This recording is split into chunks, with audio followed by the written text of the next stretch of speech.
마태복음 4장 10절과 11절 말씀 읽겠습니다. 이에 예수께서 말씀하시되 사탄아 물러가라 기록되었으되 주 너의 하나님께 경배하고 다만 그를 섬기라 하였느니라. 이에 마귀는 예수를 떠나고 천사들이 나와서 수종들라. 아멘. 자, 오늘 말씀의 제목은 사탄의 견고한 진을 분별하는 방법이라고 제가 정해보았습니다. 이 말은 뭐냐면 먼저 우리 안에 이 견고한 진이 있다는 것을 인정하자는 것부터 시작하는 거예요.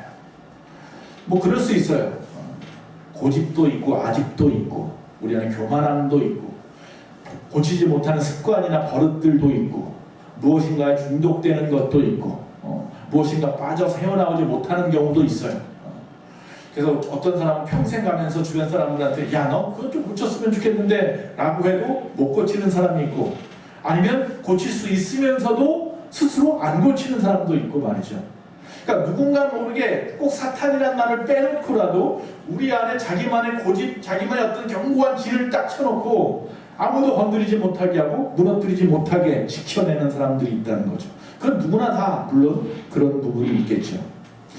오늘도 그렇습니다. 우리 안에 어떤 부정한 생각들이 가득 차고 세상적인 생각들이 가득 차 있다면 그 모든 것을 솔직하게 인정하고 그것을 무너뜨리려고 노력해야 된다는 거죠.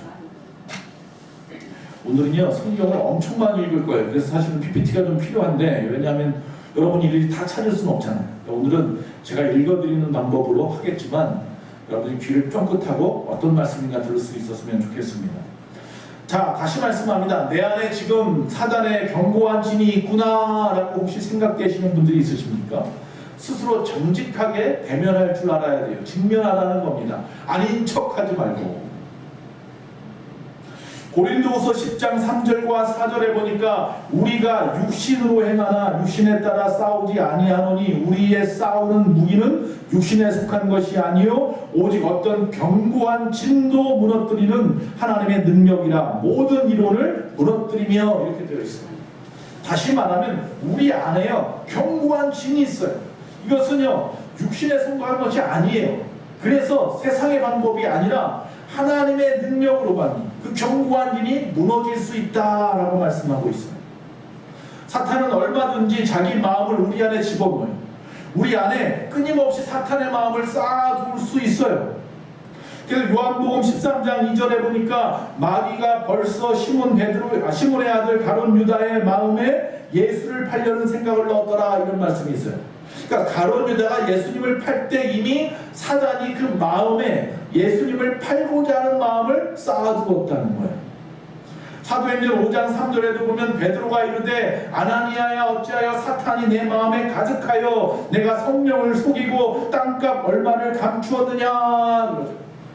바나바라고 하는 사람이 초대교회에서 자기의 밭도 팔고 전당 다 팔고 그것을 가지고 교회 나와서 어려움당하는 많은 사람들이 나누어 주니까 칭찬받는 것 때문에 아나니아 삽비라라고 하는 부부가 교회 잘 나오는 분인데 이분들이 그 마음에 우리도 칭찬받고 싶은 교만함에 우리도 다 팔겠습니다 해놓고 하룻밤이 지나고 나서 절반만 가지고 나오잖아요.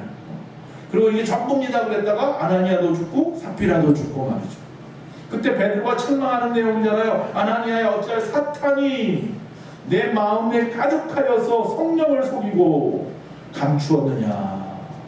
사탄이 우리 마음을 가득하게 그런 마음으로 쌓아두기도 해요.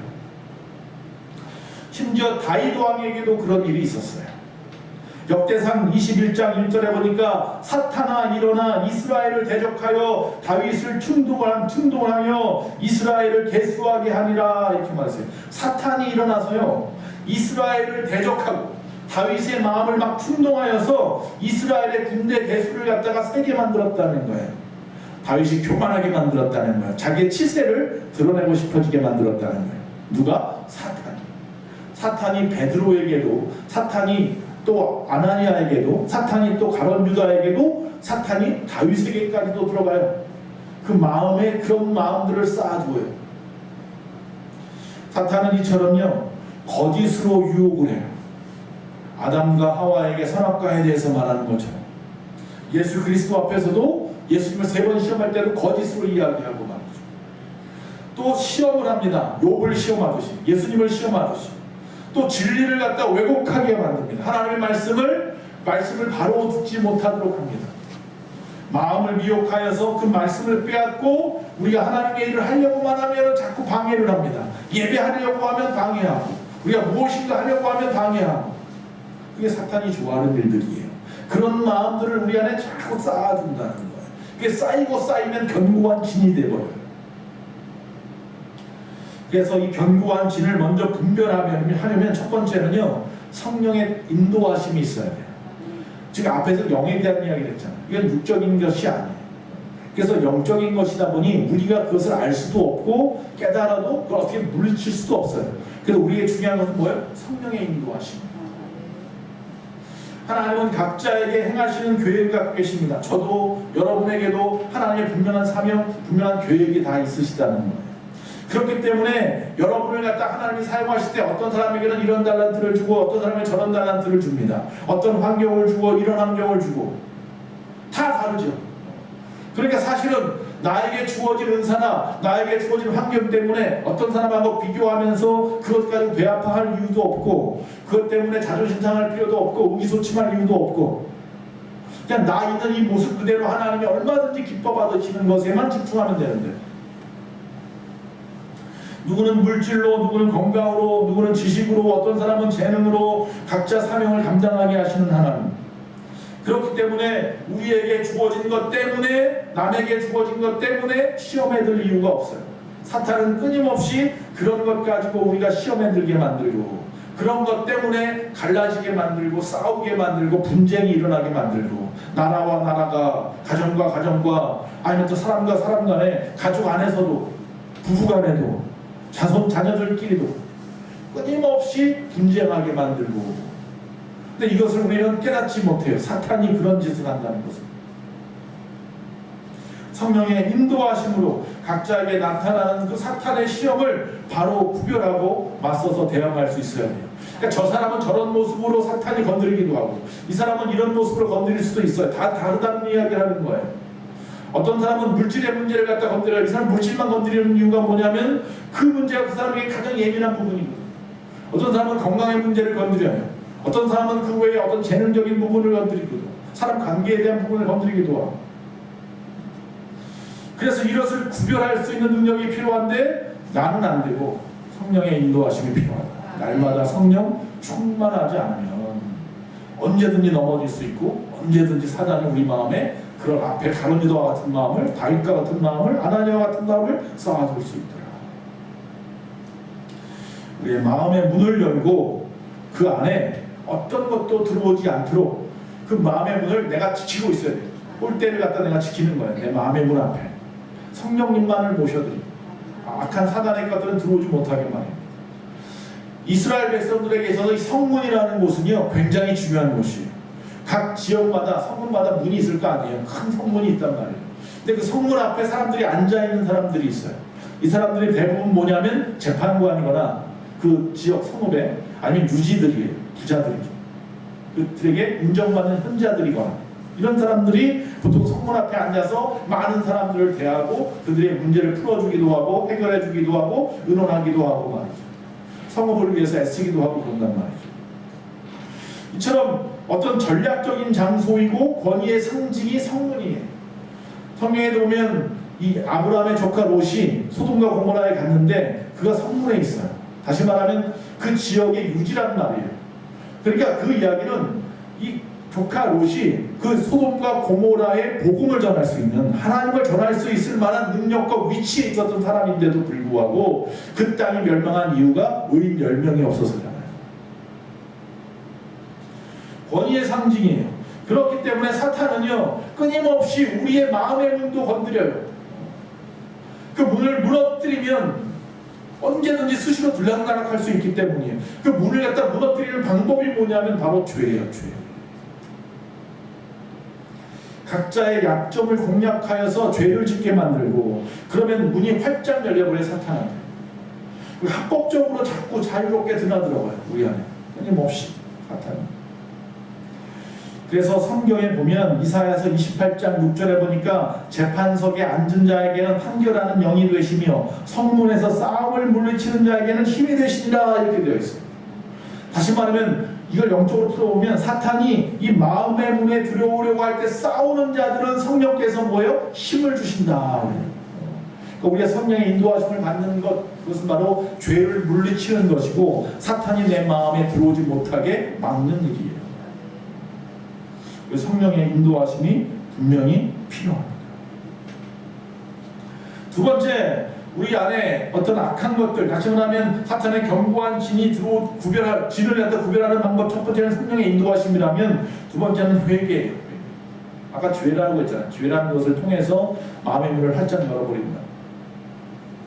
내 안에 들어오는 사탄을 막기 위해서 이 성문을 갖다 닫아야 하는데, 그러기 위해서 내 안에 이 죄를 갖다가 회개하는 방법이 있다는 거죠.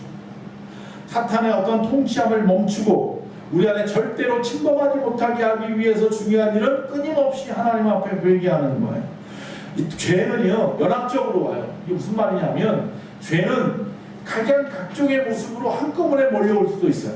한 나라에 한꺼번에 집중적으로, 한 가정에, 한 교회에, 한 지역에, 한 어떤 사회단체에 끊임없이 물리치지 못하는, 건드리지도 못할 방법으로 그렇게 쳐들어와요. 그래서 이 죄의 문제는요, 개인적인 죄의 문제만을 가지고 기도할 게 아니라 우리가 사회적인 죄를 가지고도 기도를 해야 돼요. 나라와 민족을 위해서 우리가 끊임없이 기도해야 되는 거예요. 교회를 위해서 기도하고 내 가정을 위해서 기도하고 사탄의 통치를 멈추게 해야 돼요. 총체적으로 회개해야 된다는 이야기. 그래서 무너진 데를 막고 또한 심판의 주님께서 우리 갖다 마지막 때에 붙잡아 주실 수 있도록 끊임없이 그날까지, 주님 오시는 그날까지 회개해야 돼요. 그러니까 내 문제만이 아니라 온 백성들을 위해서, 믿는 자들을 위해서, 아니 믿지 않는 자들을 위해서도 끊임없이 기도해야 돼요. 다니엘은 자신의 의로움에도 불구하고 그가 속해 있는 그 나라의 죄악 때문에 하나님 앞에 무너진 데를 갖다 막아달라고 기도를 해요. 다니엘서 9장 5절에 보니까 우리는 이미 범죄하여 패역하며 행악하며 반역하여 주의 법도와 규례를 떠났습니다. 자신은 안 그래요. 이 사람은 목에 칼이 들어와도 사자굴에 들어가더라도 아침 점심 저녁으로 정해놓은 시간마다 예루살렘을 향하여 창문을 열고 기도하는 사람이란 말이에요. 그럼에도 불구하고 스스로 자신의 죄인 것처럼, 자기 민족의 죄가 자신의 죄인 것처럼 그렇게 하는 거예요. 우리가 범죄하여 패역하며 행악하였습니다.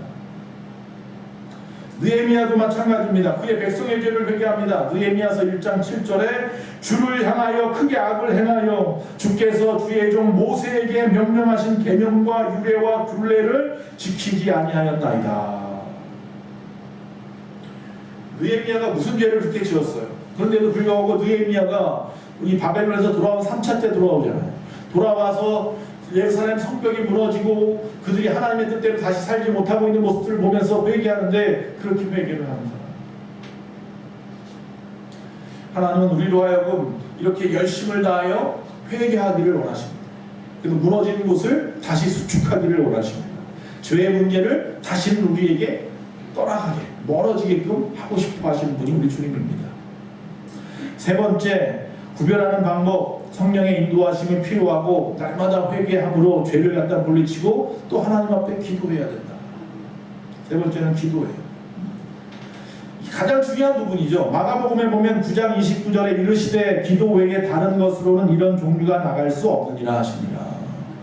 예수님이 제자 몇 사람과 변화산에 올라가서 변화되는 엄청난 일이 있었죠. 거기에 엘리야도 만나고 모세도 만나고 베드로가 초막셋을 짓고 여기서 살자고 산에서 내려가지 말자고 막 그러잖아요. 근데 산에서 내려왔어요. 예수님이 책망하고 오히려 지금은 때가 아니라는 거죠. 내려왔는데 보니까 제자들이 사람들한테 책망당하고 있어요. 창피당하고 있어요. 병자를 못 고쳐요. 귀신 들린 자를 고치지 못하고 있어요. 예수님이 고치십니다. 기도로 고치시고 나니까 그리고 하신 말씀에 이거 다른 거 아니야. 기도 외에는 어떤 종류로도 해결이 안 돼. 기도밖에 없어. 기도밖에.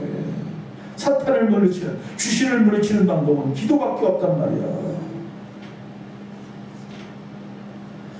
우리의 싸움은 혈과 육의 싸움이 아닙니다. 에베소 6장 10절 말씀대로.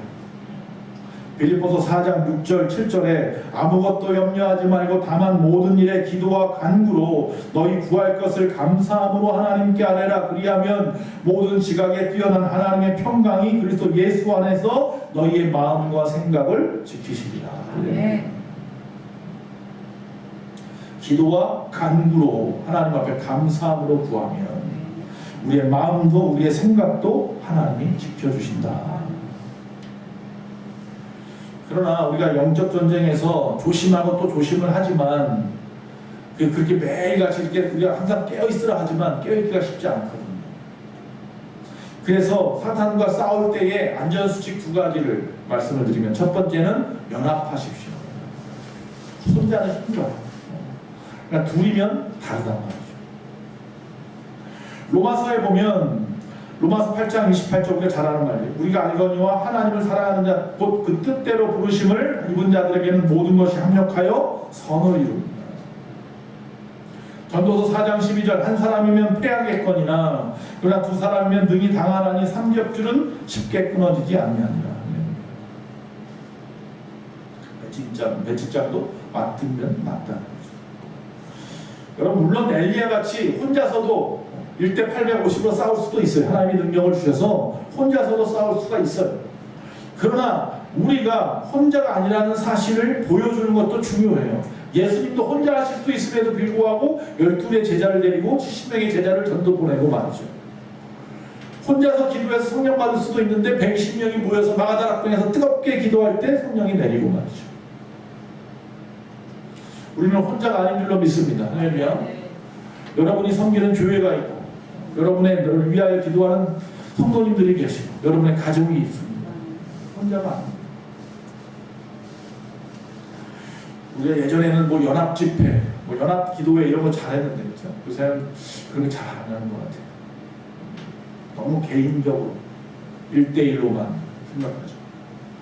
1903년에 하디라고 하는 선교사님이 원산에서 복음을 전하는데 복음이 안 전해져요. 그래서 원산 시장 바닥에서 복음을 전하는데 사람들이 오히려 그 복음 전하는 종이를 찢어버리고 말이죠. 코가 크니까 막 놀리고 막 그러죠. 아이들이. 막 화를 냈어요, 애들한테. 그리고 나서 차 싶어서 자리에서 기도하다가 성령이 충만하게 임했죠. 그리고 나서 생각한 게 뭐냐면 연합해야겠다. 그래서 선교사들을 불러 모으고 연합하여서 그 원산에서 복음을 전하니까 이게 힘이 다른 거예요. 자기 혼자 할 때하고 완전히 다른 거예요. 그래서 결국 원산에 놀라운 붕의 역사가 일어났습니다.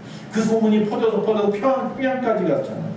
1905년에 평양에서 그 이야기를 듣고 그분을 갖다 초청해서 부흥회를 한 거잖아요. 1월달에. 그게 바로 평양 대부흥운동입니다. 그 사건이 퍼져서 바로 이 한국 땅이 복음화되는 첫 번째 길이었던 거죠. 1907년도 평양 대부흥을 시발점으로 해서 많은 역사가 이 땅에 있었고 평양 신학교를 중심으로 해서 많은 목사님들이 나오고 말이죠. 그래서 지금의 한국에 복음이 전해졌어요. 연합하는 거 굉장히 중요합니다. 교회가 연합하지 못하고 뿔뿔이 흩어지면 안 됩니다. 하나 되는 거 굉장히 중요합니다. 마귀들과 싸울지라도 혼자서 아니요. 우리들도 함께 합쳐서. 마귀들이라면 마귀는 물론 하나지만 마귀의 졸개들이 있잖아요. 귀신들이. 두 번째는 지혜로 와야 돼요. 신령한 지혜로 싸워야 돼요. 이게 막무가내로 싸우는 게 아니에요. 영적인 존재라면 교활하다면 지적인 정적인 의지는 그 모든 것을 가지고 있단 말이에요. 마귀가. 근데 마귀가 싸우는데 나는 아주 무식하고 아무것도 모르고 아무런 것도 구하지 못하고 그냥 막 덤벼들어요. 마치 베드로가 말구의 귀를 잘라버리듯이 말이죠. 그렇게 덤벼들면 다 되는 게 아니죠. 프랑스의 위그노 파라고 있어요. 이 경건주의자들. 프랑스에 있는 처음에 그러니까 1517년에 마틴 루터가 독일에서 구텐베르크에서 종교개혁을 일으키죠. 그래서 개신교가 시작이 됐어요. 1517년에. 그리고 1540년대 넘어가면서 이제 존 칼빈, 그러니까 장로교를 세운 칼빈이 이제 제네바에서 스위스에서 또 종교개혁을 일으켰어요. 쯔빙귤리하고. 그때 이 칼빈 쪽에 영향을 받은 사람이 있어요. 마틴 루터보다는. 그게 누구냐 하면 이 위그노파라고 하는 이 사람들이에요. 이 경건주의자들인데 그 당시 그러나 프랑스에는 카톨릭이 아주 득세를 했고 추기경이 그리고 왕도 그 역시 마찬가지로 카톨릭이에요. 그래서 많은 핍박을 받았어요. 그래서 우리가 위그노 전쟁이라고 해가지고 역사에 배우는데 그래서 많은 수천 명의 그런 사람들이 학살까지 당했어요. 예수 믿는다는 거. 소위 말해서 종교 개혁자들이라고 해서. 근데 그들이 학살당한 이유 중에 하나가 뭔지 아십니까? 몇몇의 미그노학파 사람들이 그 열심만 가지고서 성당 안에 보면 12제자들, 바울 뭐 이런 동상들 있잖아요. 그 앞에 가서 뭐 성모 마리아도 있고 그러니까 거기서 막 절하고 거기서 기도하는 모습들 보면서 다 우상단지라고 그러면서 쳐들어가가지고는 다 무너뜨려 버렸어요, 동상. 요새는 그런 일이 없는데 얼마 전까지만 해도 갑자기 뭐 기독교인들 보면 몇몇 사람들 무슨 선교단체 이런 데서 땅 밟기 한다고 절에 들어가서 막 무너뜨리고 그 앞에서 뭐 합심기도를 하고 뭐 그런 걸 하잖아요. 그래가지고 사람들한테 오히려 논란의 거리가 되고 막 이런 일이 있었단 말이죠. 근데 그런 거예요. 그래서 그 사건 때문에 화가 머리 끝까지 나가지고 학살을 했어요. 학살을. 수천 명을 죽여버렸어요. 이게 지혜롭지 못한 방법인 거예요. 우리가 마귀와 싸우고 사탄과 싸우고 이단과 싸울 때 지혜롭게 좀 싸워야 되는데 지혜롭지 못해서 어려움을 당하는 수도 있다. 좀 지혜롭게 해야 됩니다. 성경에도 보면 사무엘상 18장 15절에 사울은 다윗이 크게 지혜롭게 행함을 보고 그를 두려워하였으나 사울에게 악신이 들었잖아요. 그런데 그가 다윗을 두려워한 이유가 뭐라고요? 다윗이 지혜롭게 행함으로 그래서 지혜롭게 행함. 잠언서 2장 16절에 지혜가 또 너를 음녀에게서 말로 호리는 이방 계집에게서 구원하리라. 악한 음란한 것들로부터 이 영적으로 악한 것들로부터 너희를 구원하는 게 뭐라고요? 지혜라고 했습니다. 잠언서 2장 20절에도 지혜가 너를 선한 자의 길로 행하게 하며 또 의인의 길을 지키게 하리니. 잠언서 4장 6절에 지혜를 버리지 말라. 그가 너를 보호하리라. 그를 사랑하라. 그가 너를 지키리라. 마태복음 10장 16절에도 보면 보라 내가 너희를 보냄이 양을 이리 가운데 보냄과 같도다. 그러므로 너희는 뱀같이 지혜롭고 비둘기같이 순결하라. 요한계시록 13장 18절에 지혜가 여기 있으니 총명한 자는 그 짐승의 수를 세어보라. 그것은 사람의 수니 그의 수는 666이니라. 지혜로운 자가 알아야 마귀의 숫자가. 자, 오늘 본문 말씀을 좀 전하려고 하는데 앞에 있는 사탄에 대한 전체적인 계량만 좀 나눠봤어요. 지금 지난주에 이미 마귀에 대해서 나눴기 때문에 사탄의 견고한 진을 갖다 분별하는 방법에 대한 지금 얘기를 하고 있는데 예수님은 그럼 어떻게 했냐? 우리가 잘 알잖아요. 예수님에게 지금 3번의 시험이 있어요. 오늘 본문 말씀이 그런 내용이잖아요. 앞에 3번 예수님 앞에 나타나서 시험을 했던 마귀가 물러가고 천사가 와서 예수님을 수종 들었다가 결론이에요. 돌을 갖다가 변화해서 떡이 되게 하라든지 높은 곳에서 뛰어내리면 천사가 받쳐주지 않겠냐든지 나한테 절하면 세상의 모든 것을 너에게 주겠다고 한다든지 그런 마귀의 시험에 대해서 예수님이 마귀를 어떻게 물리쳤느냐는 거죠. 첫 번째, 이 겸손함이에요.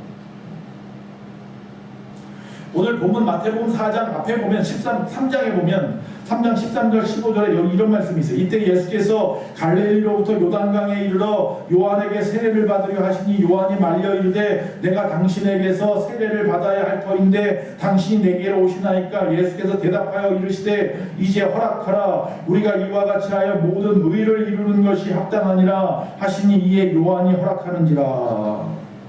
예수님께서 이제 드디어 공생애를 시작해요. 30살의 나이에 이제 드디어 십자가를 향한 그 여정을 시작한단 말이죠. 제자들을 세우고. 그때 처음 한 일이 뭐라고요? 그 당시에 세례 요한이 세례를 베푸는데 그에게 나아가서 나에게 세례를 베풀라고 말을 하는 거예요. 예수님이 누구예요? 하나님의 아들이에요. 예수님이 하나님이에요. 우리가 지금 누구의 이름으로 기도를 해요? 예수님의 이름으로 기도를 해요. 누구의 이름으로 세례를 베풀어요? 예수님의 이름으로 세례를 베풀어요. 근데 그 예수님이 세례를 받으러 나와요. 스스로 겸손함으로 섬김으로 본을 보이고 있는 모습이죠. 그가 그렇게 겸손했기에 마귀가 그에게 와서 어떤 말씀을 갖다가 어떤 방법을 통해서 어떤 위협을 통해서 이 예수님을 넘어뜨리려고 해도 넘어질 수가 없어요. 우리가 교만해지면 우리 어떤 그 마음에 어떤 급함이나 어떤 화라든지 이런 것들이 가득하면 바로 보지 못하고 바르게 판단하지 못한단 말이죠. 우리가 겸손해지면 우리가 조금 좀 낮아지면 우리가 좀 섬기는 자의 자리에서 바라보면 모든 게 보인단 말이죠. 예수님은 그런 분이었던 거죠. 잠언서 16장 18절에 교만은 패망의 선봉이여 거만한 마음 넘어짐의 앞잡이니라. 두 번째, 예수님은요 이 마귀의 시험을 당하기 전에 뭐 했어요? 40일 동안 금식을 했어요. 자, 예수님의 사탄의 견고한 진을 파괴하는 방법이요, 첫 번째는 겸손함이었어요. 두 번째는 금식이었어요. 금식은 나를 죽이는 과정이에요. 죽기를 각오하는 거예요. 본문 1절 2절에 보니까 그때 예수께서 성령에게 이끌려 마귀에게 시험을 받으러 광야로 가사 40일을 밤낮으로 금식하신 후에 죽이신지라. 40일 금식을 했어요. 여러분, 금식이 그렇게 쉬운 이야기가 아니에요. 다이어트하고 다른 이야기예요. 단식하고는 다른 이야기. 이사야서 58장 6절, 내가 기뻐하는 금식은 흉악의 결박을 풀어주며 멍에의 줄을 끌어주며 압제당하는 자를 자유하게 하며 모든 멍에를 꺾는 것이 아니겠느냐. 하나님이 뭘 기뻐해요? 금식을 기뻐하신대요. 왜? 금식을 함으로 말미암아서 흉악의 결박이 풀어지고 또한 멍에의 줄이 끌어지고 압제당하는 자가 자유함을 얻고 모든 멍에를 꺾는 것이기 때문이다. 이게 다 뭐예요? 마귀가 주는 것들. 뭐가? 금식. 나를 죽이는 것이. 세 번째, 예수님께서 또 어떻게 하시냐? 하나님의 말씀으로 이긴다는 거예요. 나를 알고 적을 알면 백전백승인 거죠. 나를 아는 방법은 하나님을 아는 거예요. 하나님은 누구신지를 아는 거예요. 그리고 나는 또 누구인지를 아는 거예요. 하나님이 누구신지 알죠? 그 다음에 내가 죄인인 걸 알죠? 그럼 우리는 하나님 앞에 붙잡힌 바 될 수밖에 없어요. 자, 본문 4절에 보니까 예수께서 대답하여 이르시되 기록되었을 때 사람이 떡으로만 살 것이 아니요 하나님의 입으로부터 나오는 모든 말씀으로 살 것이니라 하였느니라. 이미 하나님 말씀 가운데 있는 말씀 그대로 지금 말씀으로 이기는 거예요. 돌을 갖다 배해서 떡이 되게 해서 40일 굶었으니까 줄인 배를 채우라고 말하는, 네가 하나님의 아들이면 그렇게 할 수 있지 않느냐.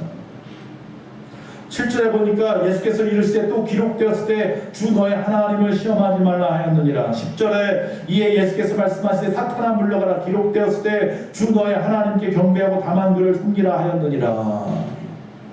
하나님의 말씀으로 물리치라. 말씀. 그렇게 하니까 11절에 이에 마귀는 예수를 떠나고 천사들이 나와서 수종 들었다. 예레미야서 23장 29절에 하나님 여호와의 말씀이니라 내 말이 불같지 아니하냐 바위를 쳐서 부서뜨리는 방망이 같지 아니하냐. 하나님의 말씀은 불과 같고 방망이와 같다. 그 불방망이로 사단을 물리치는 말씀으로. 네 번째, 또 예수님의 방법은 뭐냐면 인내하는 거예요. 인내하는 거예요. 포기하지 않는 거예요. 40일이라는 것은 나를 죽이는 과정이며 또한 인내의 긴 시간인 거예요. 우리가 그렇죠. 무슨 일을 시작하려면 빨리 하고 싶잖아요. 조급해진단 말이죠. 근데 예수님도 이제 드디어 그 일을 시작하려 함에 있어서 빠르게 그 일을 하고 싶었음에도 불구하고 40일을 기다려요. 40일. 하나님이 가라 하시는 때까지 인간의 모습은 그 하나님이 기다리는 거예요. 이 땅에서. 히브리서 12장 1절에 이러므로 우리에게 구름같이 둘러싼 허다한 증인들이 있으니 모든 무거운 것과 얽매기 쉬운 죄를 벗어버리고 인내로서 우리 앞에 당한 경주를 하며. 그러니까 지금까지 아니 앞으로도 이 땅에서 하나님을 믿고 저 천국에 가는 자들마다 특징이 있는데 그 특징이 뭐냐면 인내로서 우리 앞에 당한 경주를 하는 사람들이었던 거예요. 여러분도 마찬가지인 거예요. 인내로서 여러분의 모든 무거운 것, 얽매기 쉬운 모든 죄로부터 인내로서 승리하고 인내로서 내 갈 길을 묵묵히 가는 힘이 필요하다. 옆에서 툭 건드린다고 에이씨하고 싸우는 게 아니라 너는 건드려라. 나는 간다. 흔들리지 말고. 옆에서 막 유혹을 한다고 흘끗흘끗 바라보다가 쑥 빠지지 말고 끝까지 한눈 팔지 말고 인내하고. 야고보서 1장 4절에 인내를 온전히 이루라. 이는 너희로 온전하고 구비하여 조금 더 부족함이 없게 하려 합니다. 부족함이 없게 하려 합니다. 인내합니다. 마지막 5번째입니다. 권위를 사용하시는 거예요. 사탄아 물러가라. 예수의 이름으로 명하노니 물러갈지어다. 하나님 우리에게 주신 이름이 있어요. 예수. 우리가 기도할 때 마지막에 예수의 이름으로 기도합니다. 그 이름만이 통로예요. 그 이름만이 버튼이에요. 그거 눌러야만 열려요. 열려라 참깨, 열려라 예수. 예수의 이름만이 모든 문을 열고 그 길로 나가게. 그 권세를 누구에게 주었다? 저에게 주었다? 우리 모두에게 주었다. 왜 주었는데 못 써요? 여러분 기도할 때 예수의 이름으로 기도하세요. 명령하세요. 사자나 물러가라. 예수의 이름으로 명하노니 악한 것들아 떠나갈지어다. 아무개를 묶고 있는 모든 악한 것들아 떠나갈지어다. 사도행전 3장 6절에 베드로가 이르되 은과 금은 내게 없거니와 내게 있는 것으로 내게 주노니 나사렛 예수의 이름으로, 나사렛 예수 그리스도의 이름으로 일어나 걸어라. 사도행전 4장 30절에 손을 내밀어 병을 낫게 하시옵고 표적과 기사가 거룩한 종 예수의 이름으로 이루어지게 하옵소서. 할렐루야. 초대교회는 끊임없이 예수의 이름을 불렀어요. 그 예수의 이름으로 놀라운 역사들, 기적을 보았단 말이죠. 그 권세와 권위가 우리에게 있어요. 마귀가 끊임없이 우리에게 쳐들어오는데 사탄의 견고한 진을 우리 안에 쌓고 쌓는데 예수의 이름만이 그걸 무너뜨릴 수 있다. 내가 예수의 이름을 끊임없이 내 입에서 뱉으면 사단이 감히 우리에게 오지 못하는 거죠. 그 예수의 이름이 우리에게 가장 강력한 무기예요. 그것 때문에 못 쳐들어요. 말씀을 마칩니다. 혹시라도 지금이라도 사단의 견고한 진에 갇혀버리고 우리 안에 쌓이고 쌓여서 가룟유다처럼 아나니아처럼 다윗처럼 죄짓게 되고 넘어지게 되고 그럴 수 있어요. 그러나 그것을 성령의 인도하심으로 영안으로 분별할 수 있어야 된다. 회개하시고 기도하시고 기도 외에는 어떤 방법이 없다고 하잖아요. 예수님의 방법도 정말 우리가 제대로 배울 수 있는 방법인 거죠. 예수님도 마귀를 물리쳤단 말이에요. 겸손함으로 물리치고 말이죠. 하나님의 말씀을 사용하시고 그 이름으로 권위를 또 가지고 사용하시고 인내함으로 말이죠. 예수님의 방법을 통해서 우리에게 가르쳐 주었는데 예수님 스스로 우리는 그 방법을 쓰지 않아요. 끊임없이 넘어지고 또 실패했네, 또 쓰러졌네, 또 죄지었네, 끊임없이 그러고 있다는 거죠. 그러지 맙시다. 할렐루야. 2022년도는 악한 마귀 사단 예수의 이름으로 물리치시고 승리하는 저와 여러분 되시기를 간절히 바랍니다.